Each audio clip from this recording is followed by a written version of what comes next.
Welcome to Sacred Grit, a podcast equipping men to conquer addiction and overcome inner struggles through physical, mental, and spiritual disciplines so you can become a man of honor and integrity. I'm Jason Lyle. Now let's get to work.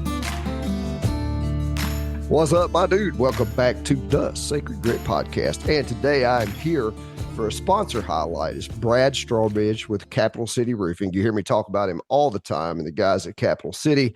He's a sponsor of the podcast, also a supporter of Adventures in Recovery, and also the employer of one of our fine alumni, Sam Silverman.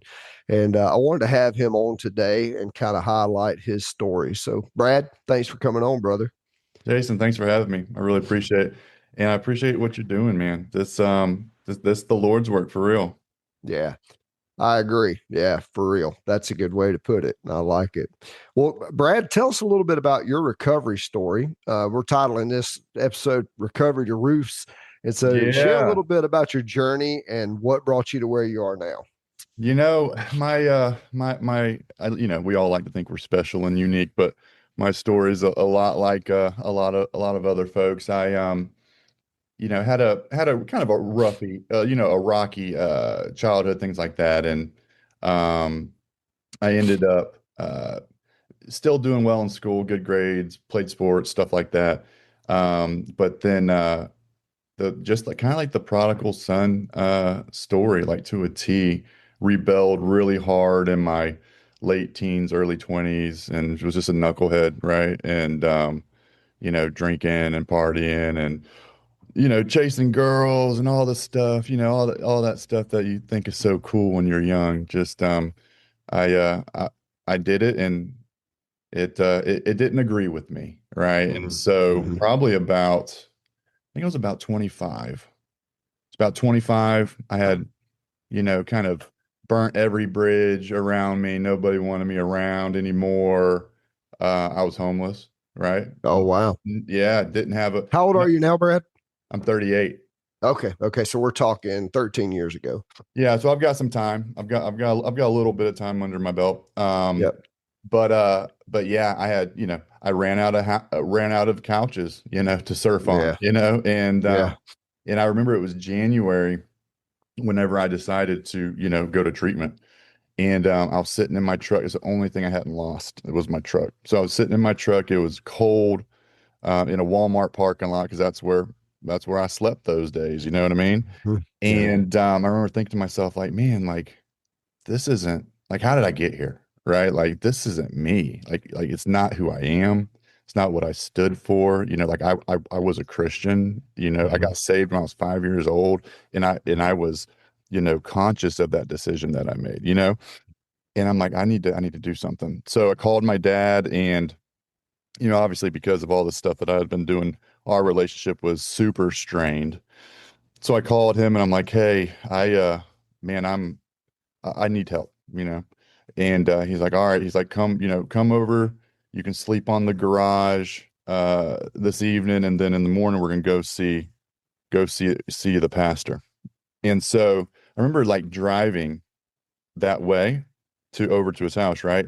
And I'm thinking to myself, I'm having this internal dialogue, this internal conflict of trying to make excuses and talking myself out of going to get help, and thinking to myself, well, when am I going to do it? When do I need to do it?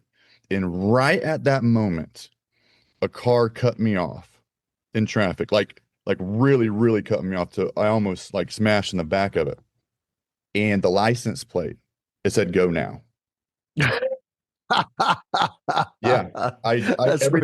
Every time I tell this story, I get goosebumps. That's awesome. It said, "Go now." And I said, okay.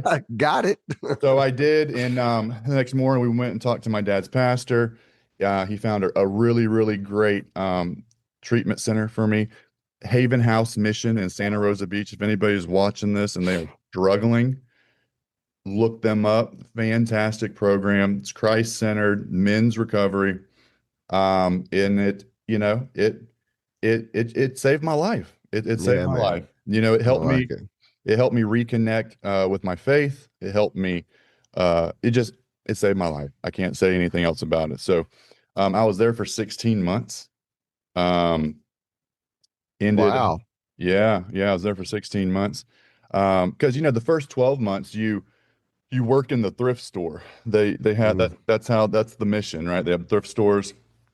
okay. And like when I went there, I had the clothes on my back. Like Yeah. I didn't have anything. So like, hey, can you pay anything? I'm like, no, can't do nothing. Yeah. Yeah. And so did a thrift store thing and got a job. After 12 months, you can get a job. So I remember it just shows you how far people come and how incredible human beings and God is. Back then, like my aspiration in life was like I just wanted to drive a truck, you know?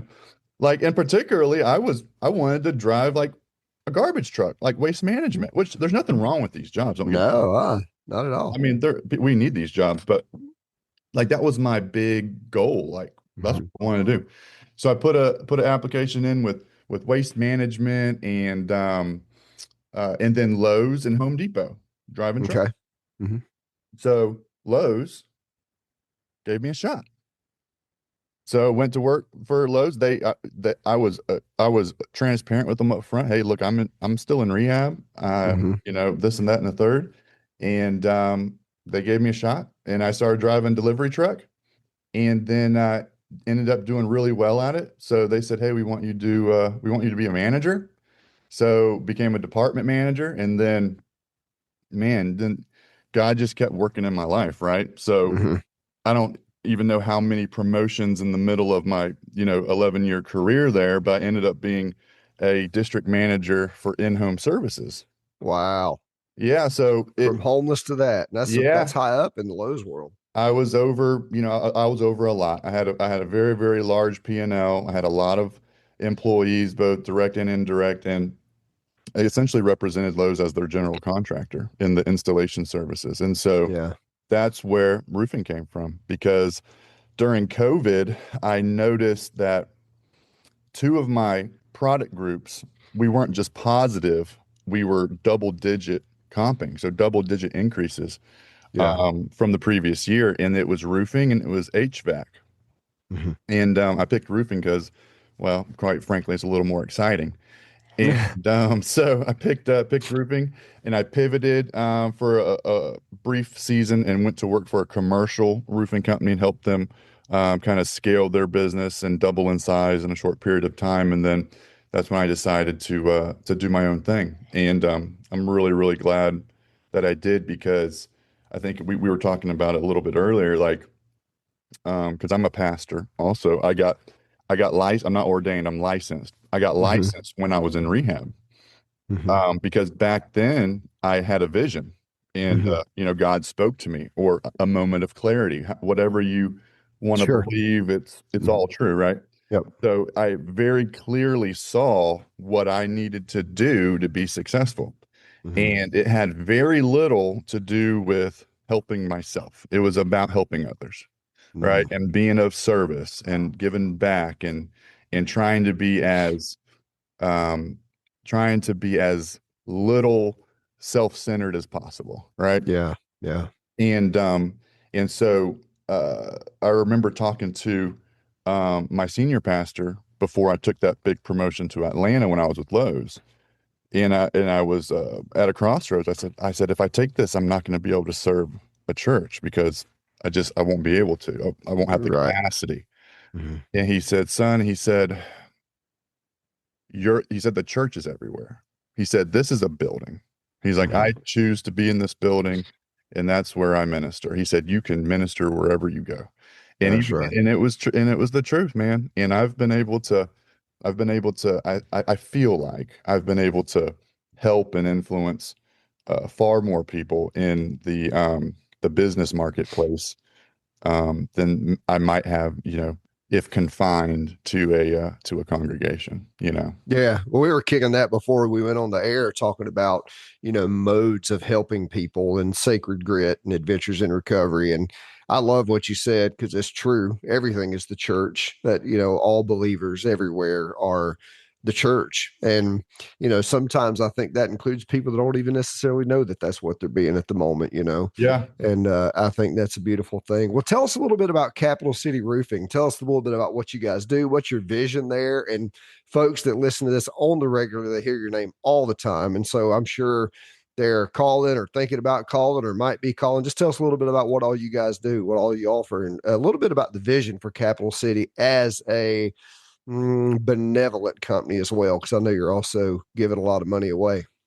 Yeah. So Capital City Roofing, we do, if it has a roof, we can do it. So residential roofing, we do multifamily roofing. So condos, HOAs, apartment communities, and we do commercial roofing. So flat, the big flat roofs that are in shopping centers and high rises and all that. We do that too. And yeah, we've got a nonprofit that we also started called Feeding the Future Project. That quite frankly we're more excited about that than putting roofs on, to be honest with you. I But like it. but it's important to put the roofs on so we can That's fund right. those things, right? Yeah. And no, we're just so blessed, Jason. I tell you, we've been in business for less than 2 years. It'll be 2 years in May, Hmm. and we've had wild success. Yeah. Just really fantastic group of people that we've now have around us and supporting us and partnering with us and trusting us with something as important as the literal roof over your head. It's very important, and we feel really grateful to be able to provide that service to the community. We're scaling with a very unique business model, which is kind of like franchising, but it's not franchising. It's licensing and shared services. So we essentially, you can go be Capital City Roofing, and we can help you operate the business component of that, as far as like think about like answering phones, booking appointments, ordering material, and then the back office functions like filing your warranty and doing your bookkeeping and making sure you're compliant and those things like that. And so we can run that centrally, but you still are a small business owner, right? So you'd have your small business, call it XYZ Roofing Company, and then you'd have the DBA being Capital City Roofing. And so we already have two licensed partners running right now, one in Nashville, Tennessee, and then one in Charleston, South Carolina. And we've got great feedback on it, and we really think, I'll go ahead and say it pretty boldly. Capital City Roofing will be the first household name in roofing, Yeah. because of this model, because it empowers people to own a business that might not otherwise could be successful, right? Because when you think Yeah. about all of those things that go with running a business that you don't think about until you're in it, like, man, all the admin work, Oh, yeah. it's a lot. It's so much that you don't even have time to point at generating revenue and doing sales sometimes, because you're so busy, buried under the paperwork. And Yeah. so by us kind of removing that obstacle and allowing them to do what they do best, which is go build relationships and talk to people and sell roofs and those things, it's going to set people up for success. And I think it's going to be very successful. We also even own technology, right? So like we have a sister company called BuilderLink, LYNC, so builderlink.com, and it's the CRM. It's the CRM and the operating system that we run on. And I'm a big, early adopter and advocate for AI, responsible AI use. Hmm. And a lot of the workflows within BuilderLink are automated and tailored to Capital City Roofing, right? So it makes something that we have made easier, even easier, because we own the technology. Yeah. Yeah, man, that's awesome. It reminds me a lot of the Chick-fil-A model in some ways, that benevolent, heavy, empower the guy who's running the show, but taking care of all the back office stuff and, pushing the guy that's operating the Chick-fil-A out front, letting him Yeah. make a living, sharing those profits, sharing that prosperity. while giving him the support that he needs. It's a beautiful model, man. Well, And we tell people that we say we're like the Chick-fil-A of roofing. That's what we say. yeah, that's So, perfect. yeah, That's so perfect. we'll And get Chuck, one of our other sponsors, he runs Chick-fil-A Griffin, and you met him at the fundraising yeah. dinner. But yeah, Mhm. and so we talk about this all the time. It's like a model where people who may be undercapitalized can still franchise or not franchise, but move in a direction that allows them to make an income they never could otherwise make because folks like you're willing to help. So I mean, man, tell us a little bit about why Sacred Grit, why Adventures in Recovery. I know you sponsor the podcast. You also came to the dinner, the fundraising dinner for Adventures in Recovery, sponsored a table. I still got to take you and your wife out trout fishing. You bought the trout fishing trip. So tell us a little bit about why Sacred Grit, why Adventures in Recovery. Well, first of all, because to me, and that's why I'm so outspoken and public about my recovery, and I'm not ashamed of where I came from. Where I came from made me who I am today, and who I am today is a pretty good guy and someone who has faith and perseverance and integrity and wants to do the next right thing, right? And Yeah. so it's really important for me to align myself with individuals and organizations that share that sentiment, right? Yeah. And that's what Sacred Grit and Adventures in Recovery does, and again, Sam, he's he's not one of he's my best guy. He was the top Yeah. salesman in last year, and it's just been such a blessing to see his growth, both personally and professionally, and he attributes that to what you guys are doing over there, and I couldn't be happier. I couldn't be prouder, and it's just amazing. This is the work that needs to be done, and this is what matters. Yeah. Like It make it, is. like I said, making money. Like, yeah, we want to do it. Don't get me wrong, but like this is what gets me out of bed in the morning. Right? Is trying to make an impact.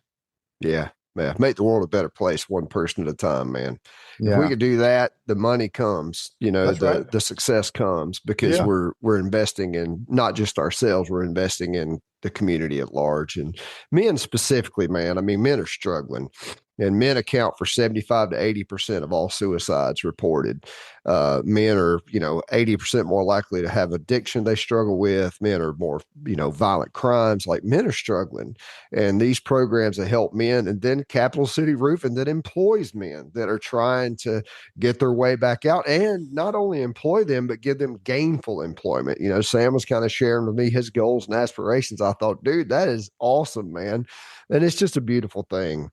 So, yeah, we also enjoy partnering with like minded people and very excited we got to meet y'all. Well, Brad, take just a second and pitch the crowd, man. I pitch them every week. I tell them how freaking awesome you guys are. I'm always telling them, capitalcityroofing.net, that they have your undivided attention, man. So lay it on them. Yeah, if anybody needs anything with roofing, even if it's just advice, right? Please reach out to us. We would be happy to consult with you. Even if you don't do business with us, we're happy to give a second opinion and steer you in the right direction. And at least know that you've got an opinion that you can trust, right? And that's what we try to be, is trusted advisors to our clients. No job's too big or too small. We do leak repairs, all the way up to $1 million building, shopping center roofs. We do it all. And then also, if you're a contractor and you are interested in streamlining your processes, builderlink.com. We don't just hog the good technology for ourselves. We also make it available to other people. So if you're looking for a good CRM to stay organized and to provide a good customer experience, you can check us out on builderlink.com. And then, Feeding the Future project. So our mission is to try to feed as many children as we can. We want to feed 1 million children in 10 years. And that's more important than the revenue to us. And so Yeah. if you're interested in getting involved with that, feedingthefutureproject.org is where you can check that out. And then if you just want to get to know me a little bit better, bradstrawbridge.com. I try to list all the shenanigans I'm involved in on there, and I'd love to get to know everybody. Awesome, man. That's capitalcityroofing.net, That's correct? correct. Yep. All right, dude. Well, Brad, I appreciate you coming on. Folks, I appreciate you all listening, and I hope you enjoyed hearing Brad share that message and support Capital City Roofing in any way you can. All right, my dude. Have a great week. Thank you. Appreciate it.